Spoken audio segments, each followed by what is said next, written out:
Hello everybody, I am not dead yet, and today I just kind of want to talk a little bit and vent some of my frustrations and talk about my fears and anxieties going forward into the new year and going forward with everything I plan to do.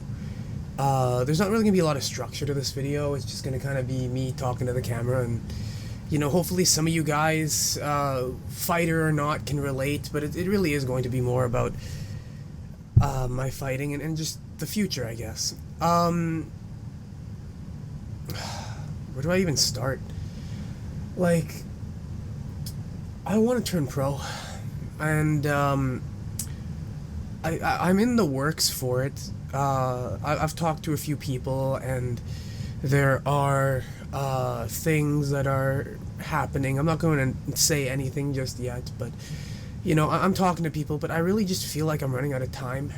You know, like I'm not old by any means, but like I'm 23, and again, that isn't old, but for a fighter, it's getting up there. Like you don't. I wouldn't really want to wait much longer than this.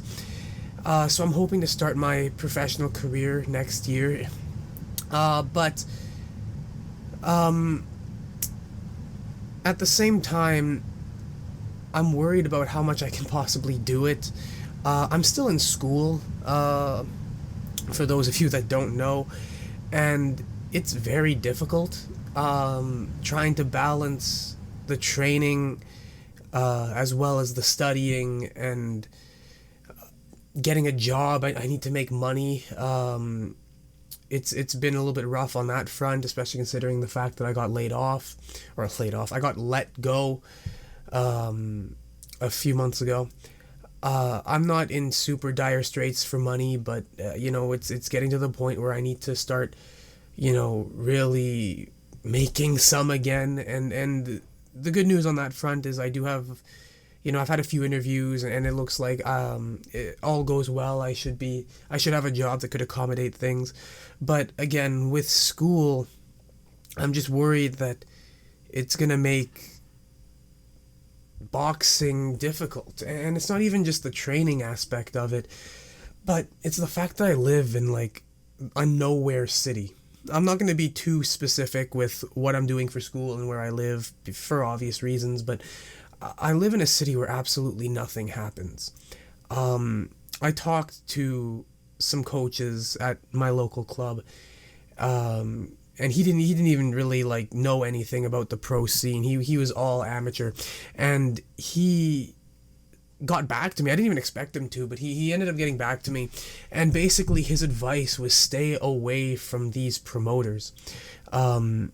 We haven't had a pro boxing match since before COVID. I think it was like a year or two before COVID happened, and he basically said that like these promoters don't care about you.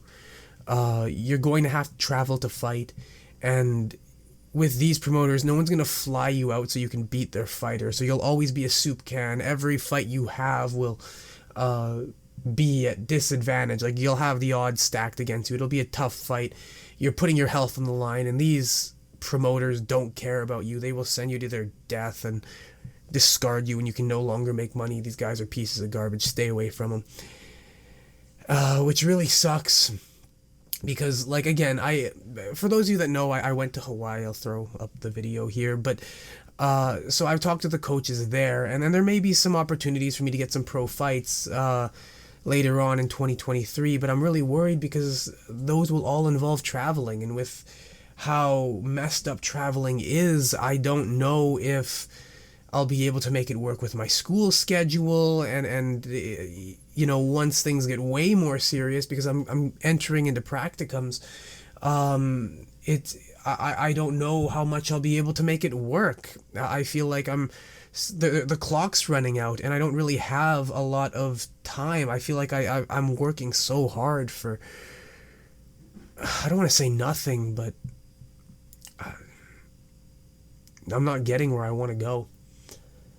And maybe it's because I waited too long.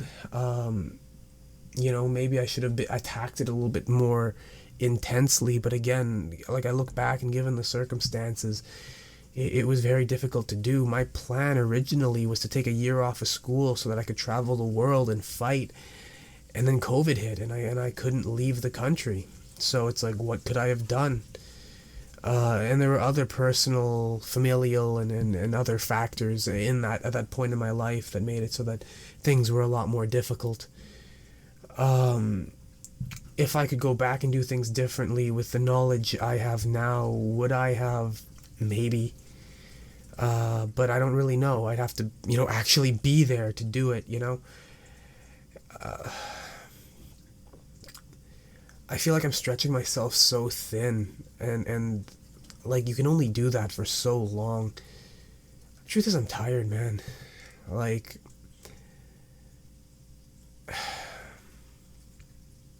it's a lot. Trying to balance school, training, the idea of traveling, friends, work, my responsibilities as a son, a brother, and helping out around the house, and it's stressful. I feel like no matter what I do, I'm constantly letting someone down or disappointing someone, whether it's my mom, my brother, my friends, my audience, my teachers, or myself. I feel like no matter what responsibilities I attempt to uphold and keep pushing forward, something's got to give. You can't give 100% to everything, and so you try to prioritize, but things just fall to the wayside. You're only one man. And, that causes a lot of anxiety. I don't have help. Like, I do, kind of, but is it rude of me to say it's not enough? I need guidance, and to a certain extent, I don't even know how to ask for it. I have connections, and there are some things I've wanted to ask to some of the people that are more successful than me, people like Greg Doucette, Johnny Shreve, and even some other, even Joffrey Verdi Schofield and other people that seem to have made it through. I don't want to say figured it out. I don't think you ever really figure out life, right? But I want to ask them, but even at the same time, there are times where I just feel like I don't know how. I've tried. I've reached out, or I've tried to reach out. I've typed up messages and deleted them, and just wondered, like, am I bothering these people? Will they think I'm taking advantage of them? What do I ask for? Do I ask for advice, opportunities? Like, how do I capitalize on some of the opportunities presented to me? Are there even opportunities presented to me?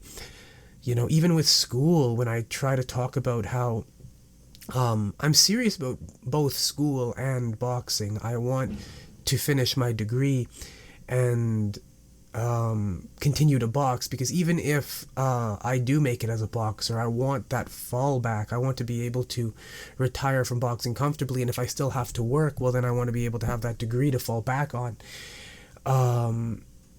But even then, during, practicums and stuff, I talked too much about boxing and about how, it's a fallback plan and all that other stuff, to the point where some people questioned, are you even serious about this degree, or you should be a little bit more quiet because you may upset people, and they may think that you're not serious about what you're doing, and that's important to be serious, and it could affect your job prospects later on, because people may hear what you say and think something of your intentions, and like, well, I understand that.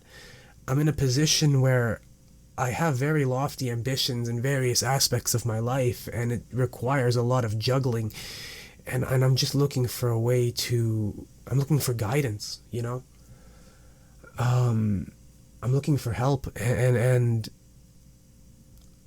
there are some people, frankly, that just don't want to help me. And even among the people that do, I think that just people don't really know how. I admit I'm a very unique case. And with those, and even like with a lot of people that I know in my life, like whether it be professors or people that I meet, or even family members and stuff, like, I get a large feeling that no one really believes in me. Not truly. Like, they'll support me and stuff, but when it comes down to brass tacks, and you talk about, like, a career in this or a future doing this, I see the eye rolls. I see the, yeah, okay, and genuine belief and genuine support is very hard to come by. Like I said, I've tried reaching out to different people, and maybe I'm just not asking the right questions, and at that point, I don't even know what questions to ask.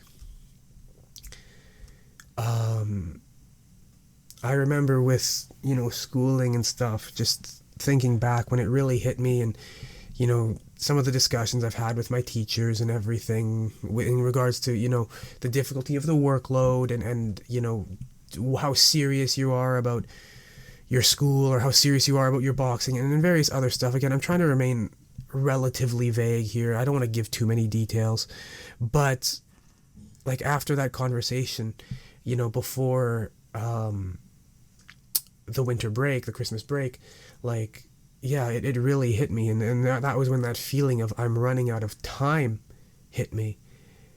And I just started thinking into the future and what would I be able to do given everything. And I dealt with panic attacks for a week solid, thinking about hard about what type of future I want, what would fulfill me, what do I hope for, what is the life that I want.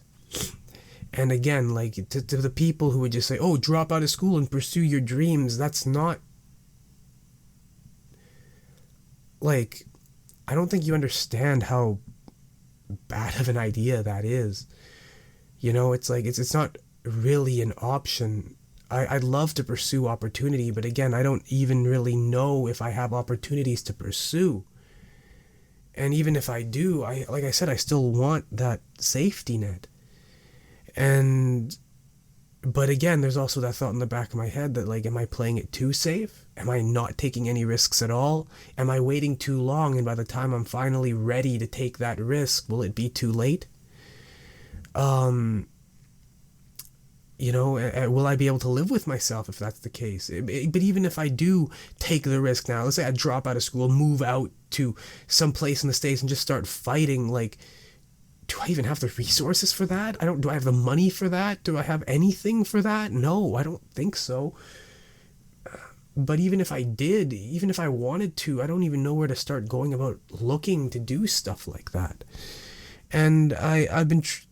And again, like, it's not all terrible. I have been able to kind of help myself a little bit. And, again, I'm not starting from nothing. I have a very, very solid base of boxing. I've been doing this my entire life. So it's not like I'm 23, never boxed in my life, and suddenly want to become a professional. That's a lot more of an uphill battle than what I have already. But, so, even if I do, officially start my career around 24, 25 when I finish my degree, assuming, I finish on time. While there are certain disadvantages and it is fairly late to turn pro, typically, there are things that work in my favor. And again, I do have, some people to help me and stuff like that, but there's a lot of speculation, and that speculation really... it worries me. Yeah. And I mean, again, like, with the miracle of modern technology, like, fighters fight longer now. The typical retirement age for fighters now is mid-30s. So even if I do start at 25, it's, assuming I don't get injured and just taken out, it's, that's a good 10 years of fighting, which gives me a lot to accomplish. A lot can happen in 10 years. Some people fight even into their 40s, 10, 15, 20 years of fighting till 45. Like, people like, I think Pacquiao was in his 40s when he retired. I don't know how old he is now. And people like George Foreman and, Roberto Duran became world champion again in their 40s. So, be optimistic. And again, I do have some prospects and stuff, and it's just a matter of seeing where they go. But even then, like, if I try to capitalize on these opportunities, like I recently learned that the nationals for the Canadian National Championships, which would give me access to the national team in the Olympics, That's happening February 2nd to 5th. And I'm going to have to fundraise money for that. I'm currently in the middle of trying to figure out how to make a GoFundMe to help raise funds for that. I don't know if the club I'm going to is going to have a fundraiser. I heard there were talks about it, but nothing's been confirmed yet. Once the fundraiser is up and running, I will make a video about it, and then I'll post the fundraiser in the link of this video, and just, try and get a little bit of help, because money's tight, as I said.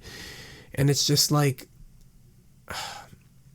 it's rough. I remember seeing videos of fighters crying because they couldn't keep going anymore. They wanted to, but for reasons like this, like they didn't have enough money to pay their trainers. They couldn't live. They had to stop training to just support themselves. And they were crying because they were doing well, but not well enough. And I think that's kind of how I feel, I feel like I'm doing well, just not well enough, not as well as I need to. And it always feels like I'm just barely keeping my head above water. I'm clawing at the surface, just trying to make it. Have you seen that meme where it's like the guy's like digging or tunneling, and there's like a thing of diamonds, and he turns around before he hits it? Like, I keep telling myself, that's me. You can't stop now. You can't give up now. You have to keep pushing, because for all you know, you could just be one more video, one fight, one something away from just getting the opportunity you need. You can't give up. And so I do everything I can to just keep going in whatever capacity I can. And yeah, I mean, like, it's a part of me. There have been a lot of things, from the anxiety I felt during the holidays to the depression that came after that anxiety. Because I don't know if I talked about that yet. I've been kind of rambling, and there's no real structure to this, but like, after that week of panic attacks, or fending off panic attacks, I wasn't like freaking out every day, but I definitely felt it in the back of my mind, and my heart rate was elevated for the past little while. After that became depression, and this feeling of struggling to find purpose in it all. What's the point? Why am I still training? I don't, it just feels so hopeless.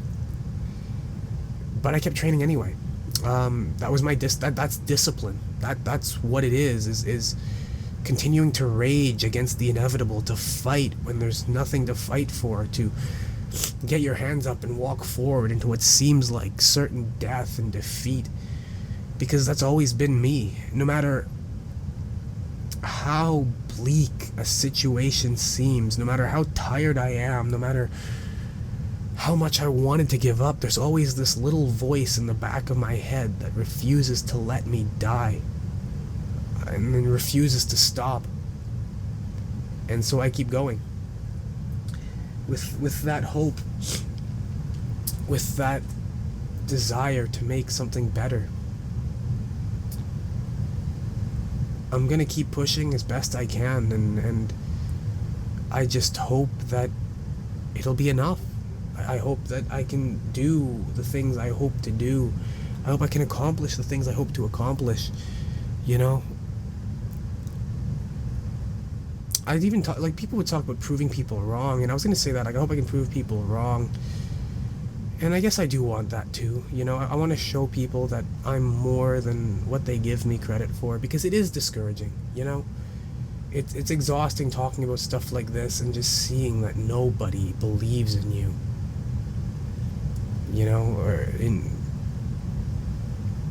To know that you're truly alone with your ambitions. And that no one can help you.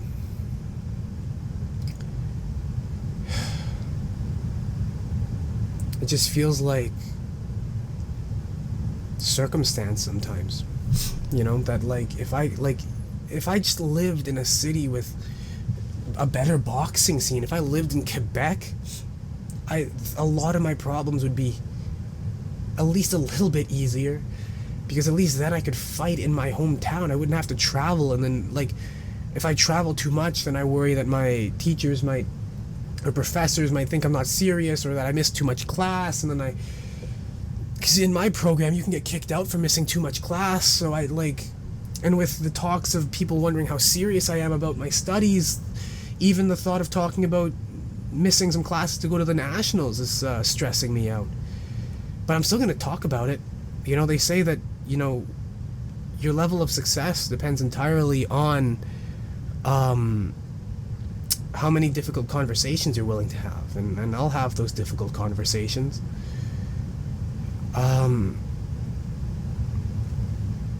But yeah.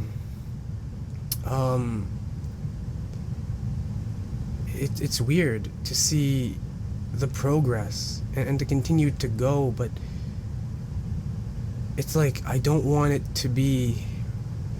all that effort to go to waste, all that success to go to be for nothing. But at the same time, I either need more and to figure out how to properly utilize the resources at my disposal, because I do have some resources and opportunities that other people don't, and I've been racking my brain trying to figure it out, and who knows, right? Because I certainly don't.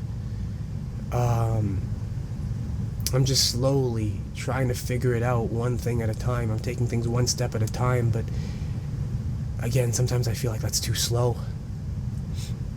that I need to move a little bit faster before it's too late. I don't know. I think I've rambled enough. I don't really have anything more to add. If you have any advice for me or anything that could help, let me know. I read, like, and I know I don't always respond to comments, but I read them. I read all comments.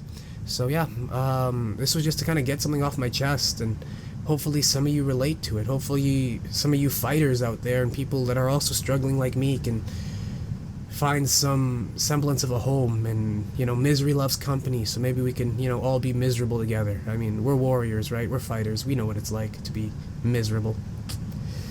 But yeah, typical send-off. If you want to help support me in any way, shape, or form, again, the GoFundMe for my national competition will be in the description as soon as I make it. And if you want to just donate to me or become a Patreon supporter, all of those links will be in the description. Speaking of, thank you very much to everyone who supports me on Patreon. It is really a beacon of light, and I am honored that so many people want to support me like that. I say it in every video, and I know it probably gets cheesy, but I just can't express how much you guys motivate and support me more than you guys ever know. I hope you guys realize that. And then again, if you want to buy some supplements while supporting me, you can use code NOTDEADYET when you check out at htltsubs.com or gregdoucette.com, and you'll get 10% off your purchase. But I think that's it. If and if you related to any of this, subscribe please. I would appreciate that. Subscribes help. You know, maybe I can get some sponsors or something if I get enough subscribers, so please subscribe. But until the next one, as difficult as life is, and as difficult and as hopeless as things may seem, I am not dead yet. And if you are not either, there is always a tomorrow waiting for you. And I guess that tomorrow for me will be next year, depending on when I get this video out. So hopefully I can get it out before the new year.